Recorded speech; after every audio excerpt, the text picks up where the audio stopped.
మిమ్మల్ని ఏమనరు, మంచి అనుకోడు కానీ సంపాదిస్తుంది మా ఆవిడ వెస్టేజ్లో చేస్తుందండి మీరు చేస్తారా అని అడుగుతారు ఆయన. లేదంటే మనం మానేమంటారు. అలా కాదు, మనం సంపాదించింది వారికి చూపించాలి. ఓకేనా? సంపాదించాలంటే బిజినెస్ టెక్నిక్స్ తెలుసుకోవాలి, ఎలా చేయాలి. ఇప్పుడు వెస్టేజ్లో ఎలా చేయాలనేది ఈ ప్లాన్. ఓకేనా? వెస్టేజ్ అంటే ఏంటి, వెస్టేజ్లో ప్లాన్ అంటే ఏం చేస్తే ఏమవుతుంది. ఓకేనా? కంపెనీ పేరు వచ్చేసి వెస్టేజ్. మన నోట్తో మనం పలుకుతూ ఉంటేనే ఈ ప్లాన్ మీకు వచ్చేస్తుంది. ఇది 2004లో స్టార్ట్ అయింది. కంపెనీ స్టార్ట్ అయింది 2004 జూన్ 2న స్టార్ట్ అయింది అనమాట. అప్పుడు 2 ప్రొడక్ట్స్తోనే మాత్రమే గౌతమ్ బాలి గారు స్టార్ట్ చేశారు. అలాగా ఒక 6 మెంబర్స్తో స్టార్ట్ చేశారు. స్టార్ట్ చేయడం వల్ల ఇక్కడ 400+ ప్రొడక్ట్స్ అయితే ఇప్పుడు ప్రజెంట్ ఉన్నాయి. అది దేనికోసం ఉన్నాయంటే కేవలం మన ఆరోగ్యం కోసం. ఇదే వస్తువులు బయట కూడా వాడుతున్నారు. ఎవరికైనా ఉపయోగం ఉందా? ఆరోగ్యం ఉందా? ప్రతి నెల కంపల్సరీ డాక్టర్ని సంప్రదిస్తున్నారా లేదా? ఇంట్లో ఎవరొకరిని తీసుకెళ్తున్నారా లేదా? కాలు నొప్పో, కీళ్ళ నొప్పో, ఫీవరో, దగ్గో, జలుబు అనేసి తీసుకెళ్తున్నారా? కానీ ఇందులోకి వచ్చినప్పటి నుంచి నాకు ఇంత దగ్గు రాలేదు, జలుబు రాలేదు.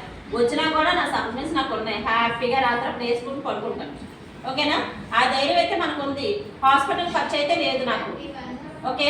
ఆస్తమా తగ్గిపోయినప్పటి నుంచి హాస్పిటల్ ఖర్చు కూడా లేదు. ప్రతి ఒక్కరు కూడా ఈ వస్తువులు అయితే ఆరోగ్యం కోసం వాడుకోవాలి. ఆరోగ్యం కోసం వాడుకోవడం వల్ల 50% ఆదా వస్తుంది. ఎంత పర్సెంట్ వస్తుందమ్మా? 50%.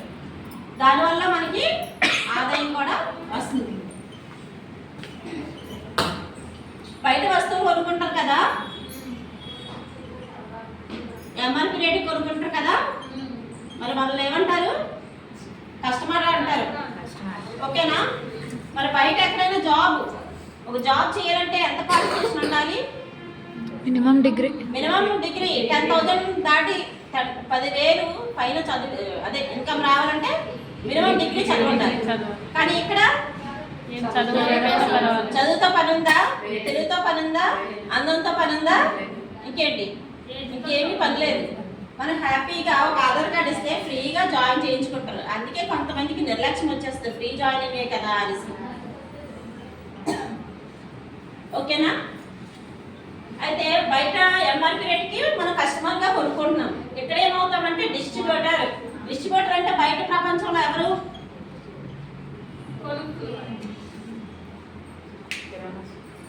ఒక 5 లక్షలు కిరాణా స్టోర్ పెట్టుకునే వాళ్ళు డిస్ట్రిబ్యూటర్ అవుతారు. స్పెన్సర్ వానరు, డిమార్ట్ వానరు, ఇంకా పెద్ద పెద్ద మోర్ వానరు, ఇలాంటి రిలయన్స్ ఇలాంటివన్నీ ఉన్నాయి కదా, వాళ్ళు డిస్ట్రిబ్యూటర్లు అంటారు. అంటే కోట్లు డబ్బులు పెట్టుబడి పెట్టారు కాబట్టి. ఇక్కడ మనం రూపాయి పెట్టుబడి పెట్టకుండా మనకి గౌతమ్ బాలి గారు డిస్ట్రిబ్యూటర్ అనేసి ఒక బిరుదు ఇచ్చారు. అంటే ఈ కోట్ల రూపాయల బిజినెస్కి మనం పార్ట్నర్స్ అనమాట. ఓకే? ఈజీగా అలా పార్ట్నర్ని ఎవరైనా చేసుకుంటారా? పక్క షాపులకి వెళ్ళి నన్ను పార్ట్నర్ చేసుకుంటారా? కానీ ఇక్కడ ఇంత ఫ్రీగా ఇచ్చారు అంటే లక్ష్మీదేవిని కళ్ళకు అద్దుకొని తీసుకోవాలనేది అర్థమవుతుంది కదా. ఇక్కడ ఫ్రీ జాయినింగ్ ఒక ఆధార్ కార్డు ఏదో తీసుకున్నారా లేకపోతే ఇంకేమైనా తీసుకున్నారా? డిస్ట్రిబ్యూటర్ అంటే ఇక్కడ 20% మనకి డిస్కౌంట్ వస్తుంది. ఓకేనా? ప్రతి వస్తువు మీద ఫస్ట్ స్టార్టింగ్ కొనుక్కునేటప్పుడు రీటైల్ ఆఫర్ అమ్మా. ఫస్ట్ స్టార్టింగ్ ఎవరైతే కొనుక్కుంటారో వాళ్ళకి రీటైల్ ఆఫర్. ఇప్పుడు ఒక షాప్ పెట్టినాడు ఎక్కడికైనా వెళ్ళి వస్తువులు కొనుక్కుంటాం కదా, వాళ్ళకి ఆఫర్లు ఇస్తారు కదా. ఎంత 20% మాత్రమే, 10% 20% ప్రతి వస్తువు మీద ఇస్తారు. మనకు అలా కాదు. ఇక్కడ స్టార్టింగ్ కొనుక్కునేటప్పుడు ఎప్పుడైనా కొనుక్కోవచ్చు కాబట్టి 20% ఇస్తారు. అంటే 1000 రూపాయల వస్తువులు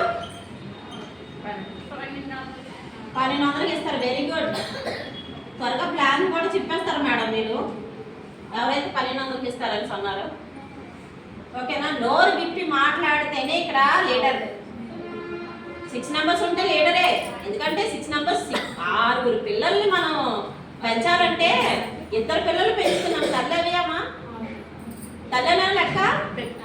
అలాగే 6 పిల్లల్ని పెంచాలంటే ఎలా ఉంటుంది అది. ఇక్కడ మనం ఏదైతే జాయిన్ అయ్యామో 9 రకాల ఆదాయాలకు కూడా మనం ఎలిజిబుల్ అవుతాం. 9 రకాల ఆదాయాలంటే ప్రతి మనిషికి జీవితంలో కొన్ని కోరికలు, కళలు ఉంటాయి. కోరికలు ఉంటాయి, కలలు కాదు. ఆ కోరికలు ఏంటి? ఇల్లు కట్టుకోవాలని. ఉన్నాయి కదా అక్కడ. ఒక ఇల్లు, ఒక మంచి కారు, బ్యాంక్ బ్యాలెన్స్